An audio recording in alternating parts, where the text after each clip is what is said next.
বিএনপিকে সংস্কারের জনক 1975 সালে শহীদ প্রেসিডেন্ট জিয়া রহমান একদলীয় শাসন ব্যবস্থাকে বাদ দিয়ে বহুদলীয় গণতন্ত্র নিয়ে এসেছিলেন। তিনি জনগণের স্বাধীনতা বাক স্বাধীনতা ফিরিয়ে দিয়েছিলেন। তিনি প্রেস ফ্রিডম দিয়েছিলেন, বিচার বিভাগের স্বাধীনতা দিয়েছিলেন। সেগুলো তো তখন সবচেয়ে বড় সংস্কার ছিল। পরবর্তীকালে দেশের তিনি পার্লামেন্টারি ফর্ম অফ গভর্নমেন্ট নিয়েছেন, প্রেসিডেন্সিয়াল ফর্ম অফ গভর্নমেন্ট। এগুলো সংস্কার নয়, এগুলো অনেক বড় সংস্কার।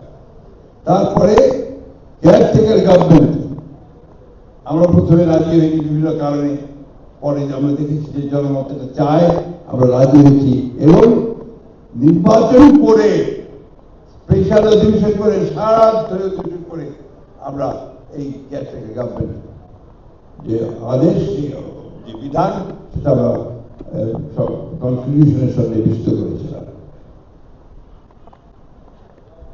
ভাইয়েরা, এরা সম্পূর্ণ মানুষকে ভুল বোঝার চেষ্টা করছে, আন্দোলন করছে।